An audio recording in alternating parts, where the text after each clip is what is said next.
The Tamedog is easier than its term. What's up? This is B-koji. Now I know I started with a shocking claim, but it's really true. How I snowboard skill at very least. The Tamedog is definitely easier than doing 360 for a beginner. Just something difficult to learn in one day. But in practice, many people have learned the Tamedog in one day. As an example, when I went snowboarding with 6 people, it was part of the day. So they were practicing the Tamedog after me, and the beginner was watching. The beginner started partway through with the pandem technique, and ended up being able to stand up by the end. However, he could not do the S-stand in one day. He wasn't very acrobatic or even very sporty. The key is crashing into powder and getting rid of your fear. Then anyone can do it. How long did it take to learn the S-stand? Talented people will take 1 or 2 days. Maybe some of you can do it yet. The Tamedog is even quicker to learn. Of course, there's something to be careful of. Make sure to do exactly as this video says, in order to get it 100%. Make sure hold from step 1 to step 5, or you may learn it weird or get hurt. Then you will never be able to do it. I've taught 200 people in the past, and can say this. As a fact, as long as you learn it right, the Tamedog is safe and easy to learn. It's easy but cool and hell. Now I'll get into how to learn the Tamedog. Step 1. The table whip. First, practice this without a board. Use a friend or table and roll like this. It's important to stabilize your center of gravity. Make sure not to put your hand down weird. And remember you aren't rolling forward. Don't be scared of your feet being above you. Once you get over the hang of it, time for step 2. Rolling the board.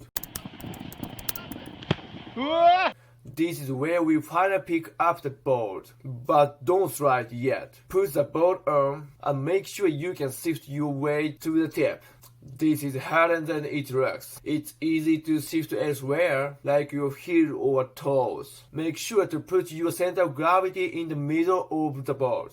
That way, when you rear first the front, you will spin. Do this multiple times. You get the hang of shifting your way to the tip, no matter how many times you try. Now for step 3, gripping slowly. This is where we start to slide, so it's important to find some space. For 3D and vertical tricks, the most important factor is finding the right place. Make sure you really find a suitable one. If possible, look for somewhere about this fluffy. If there's nowhere good, it's best not to try. The best is to find something that is fluffy and in the shape of lamp and landing in powder. Now there's a spot we finally spin. Make sure to start slowly. First, like in step 1, put your back on the bump. There's one big mistake I see a lot. The front flip look alike. There are 2 main reasons we know why. The first is bad habit. How do you jump normally on land? The way that everyone does it is they move the center of gravity from their heel to their toes. Many people try to do the same thing during a Tamedog. However, in the case of Tamedog, this is not good. Imagine doing cartwheel. Spin without changing the direction your body is facing. I don't ever alter my center of gravity from heel to toes after my speed just in turn. The second reason it's become a front flip is fear. Who's who try it probably understand. But it really is scary. You know you aren't going to hurt myself even if you flip head first. But when you try it, your body stops listening to what you tell it to do. With snowboarding, you get on sideways. That's why even if you were able to stand during the previous flip on the fluke, it's good to get rid of that habit. It's alright to begin by using your arms and imagine a cartwheel. Make sure you can get the cartwheel down first. Now, step 4. Gradually give it your all. If you can do this, you are practically there.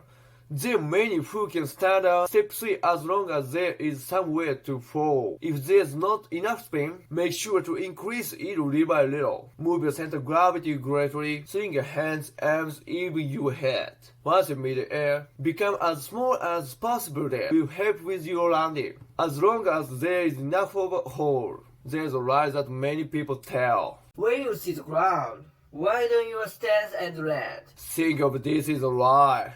There's only a blink of time. It's impossible for a newbie to see the ground and land. The only way to get it right is practice and understand what it should feel like. If you are not spinning enough, increase your rotation speed. If you spin too much, change your stance earlier. Adjust your timing in that way. After that, you will be able to see the ground when using a kicker. For example, lastly, step 5. Don't fly, jump.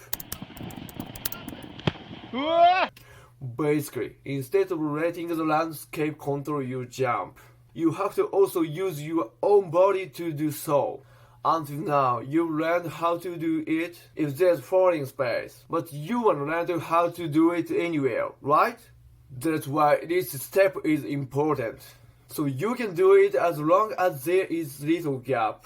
When changing center of gravity from tail to nose, lower your center of gravity as well. How much? About as much as you would when jumping with all your might. Also, the idea of jumping from your left foot is wrong. You should think there is a third foot on the edge of your board and jump from the top of the tip with you being made to jump or actually doing, so you can determine by watching the weight and seeing if it is moving upwards or not.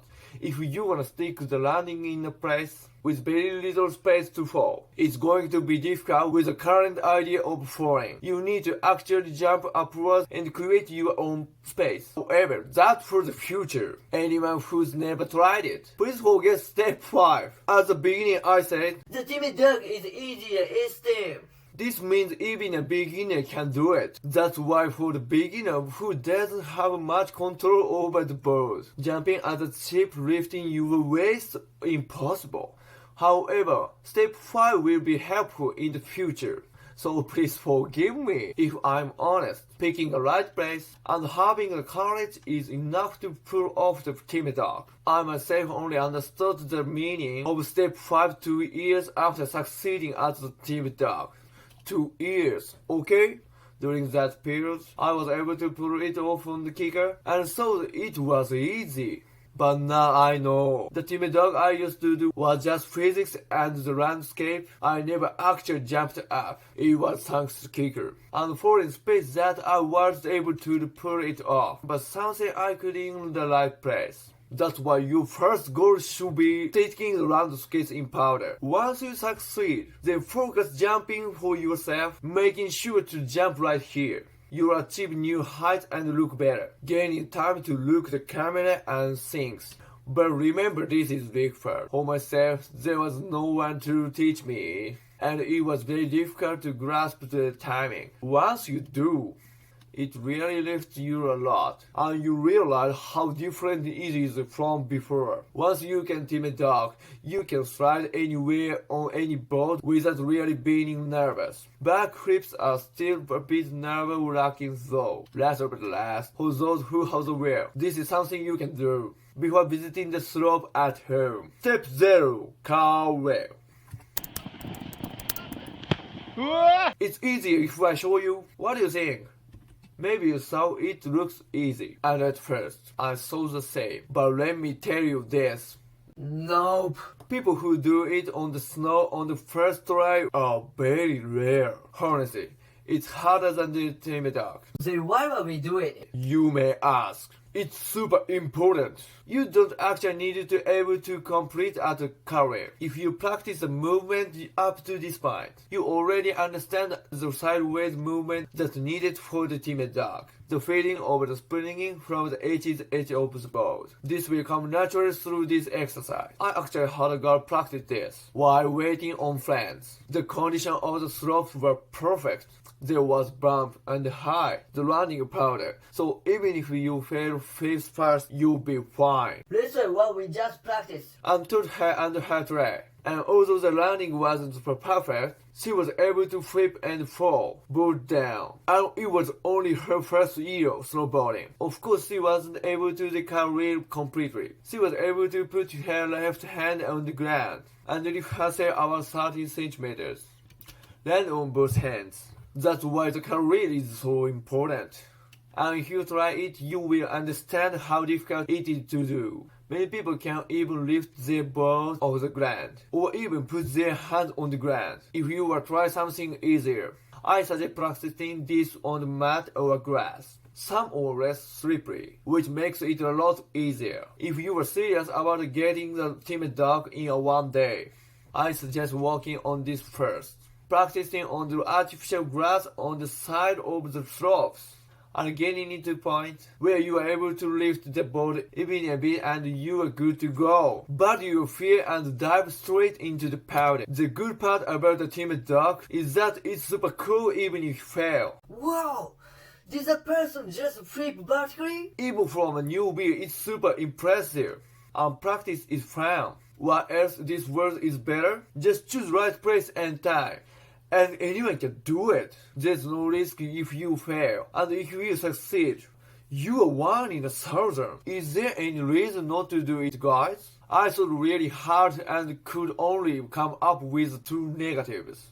One, of course, that you were diving into powder. So it's a bit of a hassle to get out and snow gets into your clothes. The second is your board getting scratched. Really, that's all I can think of. For the first, just make sure you zip up your coat properly and put up your hood. Over the second, try practicing with a cheaper board or rental first instead of something expensive. Please, learn from my mistake with my $1,000 board. That was a heartbreak. Anyway, I'm wrapping up soon. Anyone still watching, you wanna try. Until then I say, You can do it!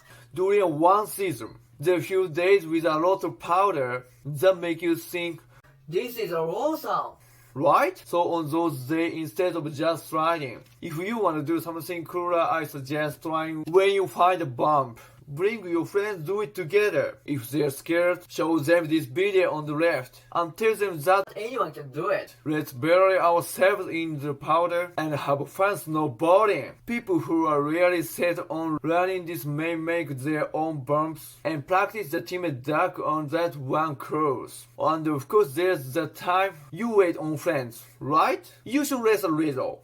But if it's more than 30 seconds, it's Cartwheel time! it's wasteful just right standing. If you practice the cartwheel, you can also pull off the hand plant rodeo with less practice. Okay, that's it for my Tamedog lesson with some extra information mixed in. The video is a pretty solid length. The Tamedog can be pulled off even if you can't do the S-turn. So anyone who can do the S-turn should be able to do the Tamedog. Try it on the next powder day. Have a nice Tamedog life.